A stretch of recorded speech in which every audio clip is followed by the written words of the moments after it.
¿Quieres saber de la doctrina de Dios? Jesús nos dice en Juan capítulo 7, verso 16 y 17: Mi doctrina no es mía, sino de aquel que me envió. El que quiera hacer la voluntad de Dios, conocerá si la doctrina es de Dios o si yo hablo por mi propia cuenta. El prejuicio es trágico y es uno de los estados de la mente más peligrosos y más insidiosos en los hombres hoy en día. Es un pecado el prejuicio contra el Dios de los cielos y es un destructor de sus víctimas y un obstáculo a la causa de la verdad en donde quiera que se encuentre. Toda persona tiene algo de prejuicio de algún tamaño con relación a algunas cosas. Podría tener una preferencia por algún elemento tal como la comida, o el vestido, o el color de los libros, y la lista continuaría. Estos prejuicios, o esta clase de prejuicios, no podría poner en peligro nuestra alma eternamente hablando, o perjudicar su influencia en otras personas, pero podría privarlo a él de algo que pudiera de otra manera disfrutar en esta vida. El prejuicio no significa siempre que un individuo esté equivocado en sus puntos de vista, pero eso significa siempre que él no sostenga los puntos de vista fuera de la convicción, de la evidencia real, de otra manera no sería prejuicio. Yo creo que sería bueno en este momento tratar de averiguar exactamente lo que significa este término, prejuicio. La palabra española, prejuicio, es de dos términos latinos que significa antes, antes, y juicio. El diccionario dice que prejuicio es el juicio u opinión sobre algo antes de tener verdadero conocimiento de ello. Por tanto, podemos ver que el prejuicio es una conclusión adelantada y sin una examinación de los verdaderos hechos. La actitud y la acción de los escribas, de los fariseos, de los saduceos y de los ancianos de entre los judíos hacia Jesús es un ejemplo perfecto de prejuicio y de sus consecuencias. Tal como ellos pudieron testificar sus milagros y aún así no creer en Él, es algo que a uno lo asusta. El apóstol Pedro, en el día de Pentecostés, en el libro de Hechos capítulo 2, versículo 22, dijo: Jesús Nazareno, varón acreditado por Dios entre vosotros con milagros, prodigios y señales que Dios hizo entre vosotros por medio de él, como vosotros mismos sabéis. Pero estos judíos no se convencieron en ese momento que Jesús era aquí el de estas verdades. La vida perfecta de nuestro Señor no le probó nada a ellos. ¿Y por qué?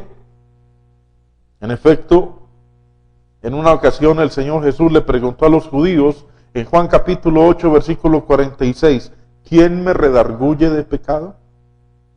Y el hecho de que ellos no pudieron encontrar nada malo en nuestro Señor Jesús no borró su prejuicio y dureza de corazón. La enseñanza de Cristo era tan superior a cualquier otro maestro que ellos hubiesen escuchado, como dice en Mateo 7:29, porque les enseñaba como quien tiene autoridad y no como los escribas. Aún su capacidad superior para enseñar a estos escribas, a estos fariseos, a estos saduceos y ancianos, no les probó absolutamente nada. Las Escrituras que ellos mismos declararon respetar y honrar, hablaban de Cristo. Ustedes han venido escuchando en el comercial del programa un texto de Juan 5:39 que dice: escudriñad las Escrituras, palabras de nuestro Señor Jesucristo, escudriñad las Escrituras porque a vosotros os parece que en ella tenéis la vida eterna y ellas son las que dan testimonio de mí. Estos saduceos, fariseos, escribas, ancianos, no estaban convencidos de su propia ley y ella era una revelación de Dios. ¿Y por qué? ¿Por qué no estaban convencidos? Simplemente porque eran prejuiciosos. La gente de hoy en día, de esta generación, como dice en el Nuevo Testamento, tiene cauterizada sus conciencias. Sus corazones se han endurecido y se han hecho sordos, como muchos otros. Su actitud es una que ha sido expresada y escuchada muchas veces. Expresan de la siguiente manera: no me confundan con los hechos, mi mente es artificial. Y esta es la posición exacta de la persona con prejuicios. Tal actitud, queridos amigos, y los voy a invitar para que lean conmigo en 2 de Tesalonicenses capítulo 1, empezando en el versículo 7. Tal actitud únicamente puede llevar a la separación eterna de Dios. Dice el apóstol Pablo en su segunda carta a los Tesalonicenses capítulo 1, empezando en el versículo 7. Y a vosotros que sois atribulados, daros reposo con nosotros, cuando se manifieste el Señor Jesús desde el cielo, con los ángeles de su poder, en llama de fuego, para dar retribución a los que no conocieron a Dios, ni obedecen al Evangelio de nuestro Señor Jesucristo, los cuales sufrirán pena de eterna perdición, excluidos de la presencia del Señor y de la gloria de su poder. Muchos en la iglesia también son prejuiciosos acerca de muchas cosas. Prejuicio acerca de las denominaciones, prejuicio acerca de los nombres, prejuicios acerca de las prácticas, etc. El amor de Cristo no puede morar donde y cuando el corazón es gobernado por el prejuicio. Todos, absolutamente todos, debemos estar seguros de hacer que nuestras decisiones sean gobernadas por el escrito divino, no por lo humano, no por el dogma inspirado y no por la tradición de los seres humanos. Amigos, esto último, como dice las Sagradas Escrituras, en Juan capítulo 12, versículo 48, Él nos juzgará en el último día. Y recuerden, el prejuicio es una tragedia para el ser humano y en especial para el Hijo de Dios. You are the words and the music. You are the song that I sing. You are the melody. You are the harmony. Praise to your name I will bring. You are the Lord of lords. You are the mighty God. You are the King of all kings. So now I give back to you the song that you gave to me. You are the song that I sing. En Eclesiastés capítulo 8, verso 1, dice Salomón: ¿quién puede compararse al sabio? ¿Quién conoce el sentido de las cosas? La sabiduría ilumina la cara del hombre, hace que cambie su duro semblante. Para entender entonces sabiduría y doctrina, una pildorita de sabiduría. Dice una canción que amar es entregarse olvidándose de sí mismo. Peligrosa creencia. Sería un amor muy malentendido y frustrante. Quien no se ama a sí mismo difícilmente puede amar a los demás, pues asume un papel de víctima o de mártir, además de que no está obedeciendo la palabra del Señor cuando Dios dijo: amarás a tu prójimo como a ti mismo. Esa actitud tendría en común, o son los que las mamás en la mayoría de las veces tienen en común, que no cortan, o por no cortar, el cordón umbilical afectivo que las une a sus hijos mayores. Mamás que se olvidan de sí mismas, de su descanso y sus gustos, y se tornan egoístas y, en el peor de los casos, muy posesivas. Las mamás deben amarse y enseñar a sus hijos e hijas a valerse por sí mismos sin utilizarlas a ellas como seres indispensables. En las relaciones, a más dependencia hay más sufrimiento, y a más libertad, naturalmente va a haber más paz y más alegría. Cuando una mamá se ama a sí misma, se distrae, cultiva sus amistades y deja las quejas. Una madre víctima educa hijos dependientes que también a la postre son víctimas. La buena madre se ama para poder amar. Recordemos las palabras del Señor: amarás a tu prójimo como a ti mismo.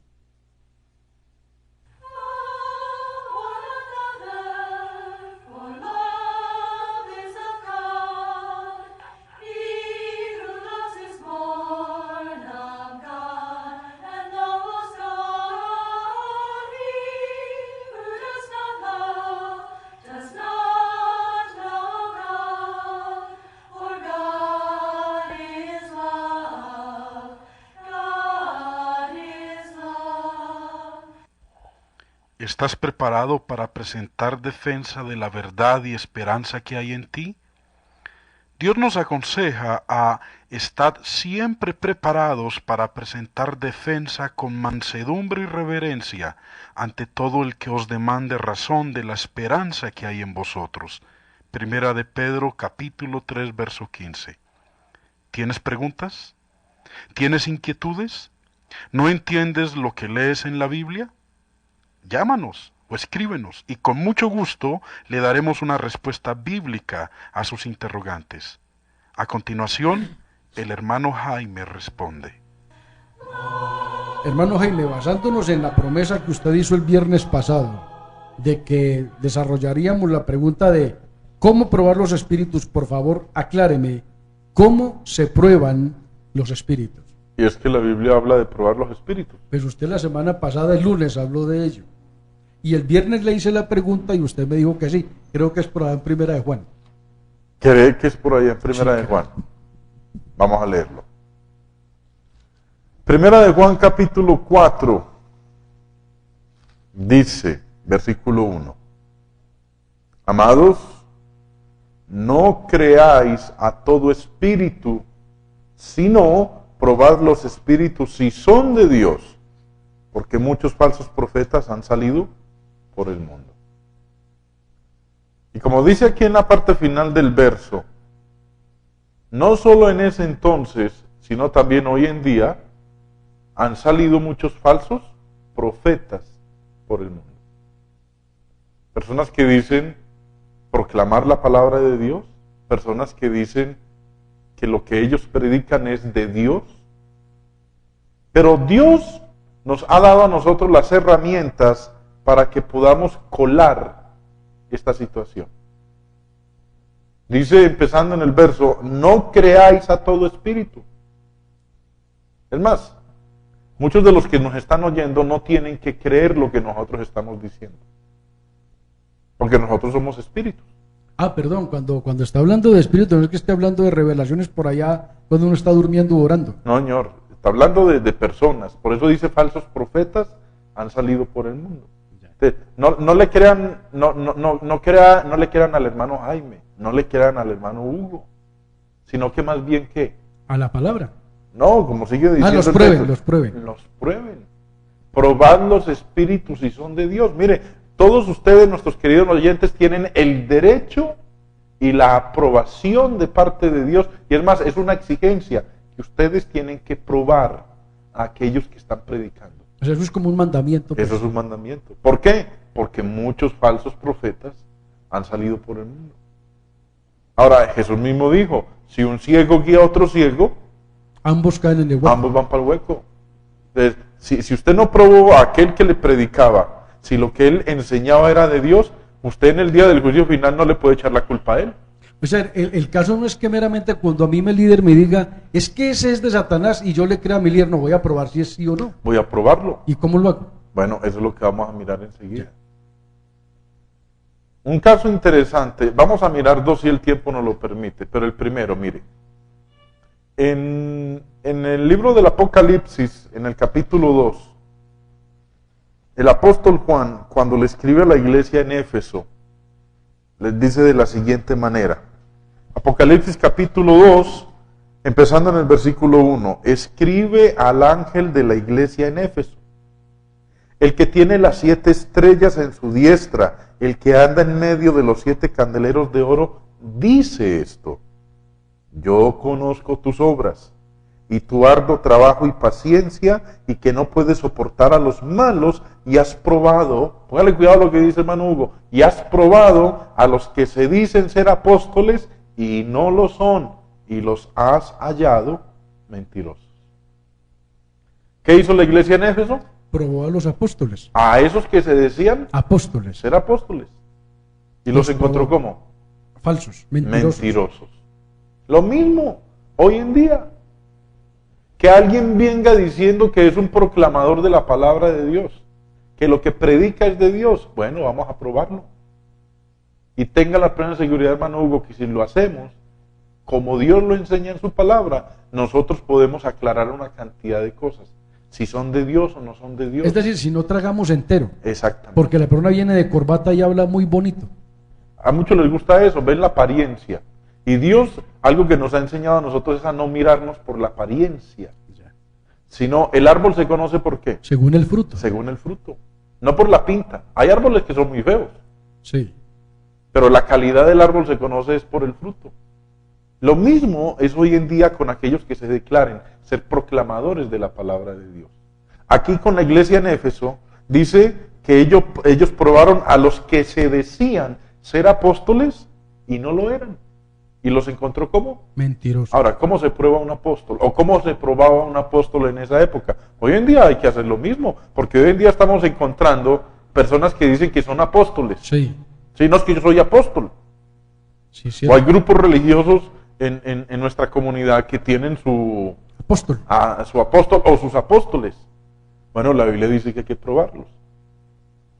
Pablo, cuando le escribió la carta a los Corintios, en el capítulo 12, segunda de Corintios capítulo 12, dice en el versículo 12, con todo, mire lo que declara aquí el apóstol Pablo, con todo, las señales de apóstol han sido hechas entre vosotros con toda paciencia por señales, prodigios y milagros. ¿Cuáles eran las señales de un apóstol? Señales, prodigios y milagros. Señales, prodigios y milagros. Ah, no era que hablaba meramente. No, señor. Que demostraba. Demostraban ellos, para poder demostrar que eran apóstoles del Señor, tenían que hacer Señales. una señal o un milagro o un prodigio. Ya. Hoy en día, eso no se puede hacer. Como el tiempo no nos va a alcanzar hoy, mañana vamos a continuar con esta respuesta de este ¿Cómo? tema de cómo se prueban los espíritus si son de Dios. Pero algo que Dios nos ha dejado, y recuerden que el mismo Señor Jesús en Marcos capítulo 16 dio una idea. Lo voy a leer, pero mañana con ayuda de Dios vamos a continuar. Dice en Marcos capítulo 16, verso 17, y estas señales seguirán a los que creen. En mi nombre echarán fuera demonios, hablarán nuevas lenguas, tomarán en las manos serpientes, y si bebieren cosa mortífera no les hará daño. Sobre los enfermos pondrán sus manos y sanarán. Y dice más abajito en el verso 20, y ellos saliendo, refiriéndose a los apóstoles, predicaron en todas partes, ayudándoles el Señor y confirmando la palabra con las señales que la seguían. Amigos, presten atención a esto y no se dejen engañar tan fácilmente.